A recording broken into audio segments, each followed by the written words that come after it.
அனைவருக்குமே வணக்கம். சற்று முன் கிடைத்திருக்கக்கூடிய ஒரு மிக மிக முக்கியமான செய்தி ஒன்று வெளியாகியுள்ளது. சற்று முன் பொன்முடி வழக்கில் நீதிபதி இறுதி தீர்ப்பு. இது மாதிரி பார்த்தீங்கன்னா செய்திகள் வெளியாயிருக்கு. அமைச்சர் பொன்முடி அவர்கள் பார்த்தீங்கன்னா சர்ச்சை பேச்சில் வசமாக சிக்கியிருந்தார். இதற்கு எதிராக பார்த்தீங்கன்னா சதுரடியாக இவருக்கு எதிராக நிறைய புகார்கள் எழுந்திருக்கு. இந்த புகாரின் அடிப்படையில் பெண்கள் அதே மாதிரி நிறைய இவர் மீது பார்த்தீங்கன்னா இவர் மீது நிறைய வழக்கு பதிவு செஞ்சுருக்காங்க. ஸோ இந்த வழக்கு பதிவின் அடிப்படையில் தான் இப்போ பொன்முடி அவர்களுக்கு நீதிமன்றம் பார்த்தீங்கன்னா அதிரடியாக எச்சரிக்கை கொடுத்துருக்காங்க. இந்த எச்சரிக்கையின் அடிப்படையில் சதுரடியாக பார்த்தீங்கன்னா பதிலளிக்க வேண்டும் என வருகின்ற ஆகஸ்ட் 30ஆம் தேதிக்குள்ள பார்த்தீங்கன்னா பதிலளிக்க வேண்டும் என பொன்முடி அவர்களுக்கு நீதிமன்றம் உத்தரவிட்டிருக்காங்க. இந்த உத்தரவின் அடிப்படையில் சதுரடியாகவும் பார்த்தீங்கன்னா பொன்முடி அவர்களுடைய கதை ஒட்டுமொத்தமாக முடிய போகுது. இதை பற்றி இந்த வீடியோவில் நம்ம முழுமையாக பார்க்கலாம். அதுக்கு முன்னாடி நம்ம சேனலுக்கு இப்போ தான் நீங்கள் முதல் முறையாக வந்திருக்கீங்க அப்படின்னா மறக்காமல் நம்மளுடைய சேனலை சப்ஸ்கிரைப் பண்ணி சப்போர்ட் பண்ணுங்கள். வாங்க வீடியோக்குள்ளே போகலாம்.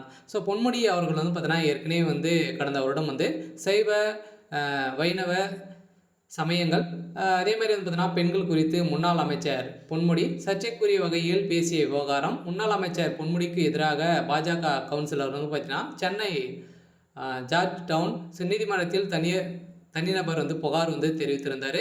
இந்த புகாரின் அடிப்படையில் இப்போ பார்த்தீங்கன்னா நீதிமன்றத்தில் இந்த தீர்ப்புக்கு பார்த்தீங்கன்னா இந்த வழக்குக்கு தீர்ப்பு வழங்கியிருக்காங்க. பார்த்தீங்கன்னா பொன்முடி சர்ச்சை பேச்சுன்னு வழங்கிய தீர்ப்பின் அடிப்படையில் வருகின்ற 30ஆம் தேதிக்குள்ள பார்த்தீங்கன்னா அவர் ஆஜராக வேண்டும், அதை பதிலளிக்க வேண்டும் என அதிரடியான உத்தரவின் அடிப்படையில் பொன்முடி அவர்களுடைய கதை ஒட்டுமொத்தமாக முடிய போகுது. அதே மாதிரி பொன்முடி வழக்கு அறிக்கை தாக்கல் செய்ய ஹைகோர்ட் உத்தரவு. அதே மாதிரி சைவ வைஷ்ணவ சமயம் மற்றும் பெண்கள் குறித்து சர்ச்சைக்குரிய வகையில் கருத்து தெரிவித்த விவகாரம். முன்னாள் அமைச்சர் பொன்முடிக்கு எதிரான புகார் முடித்து வைக்கப்பட்டது குறித்து இது அறிக்கை பார்த்தீங்கன்னா தாக்கல் செய்ய உத்தரவிட்டிருக்கிறது. பொன்முடிக்கு எதிரான புகார் முடித்து வைக்கப்படும் எனவும் குறித்து புகார்களுக்கு தெரிவிக்கப்பட்டுள்ளது. தமிழக அரசு புகார்களுக்கு தகவல் தெரிவித்து குறித்த விவரங்கள் அறிக்கை தாக்கல் செய்ய வேண்டும் என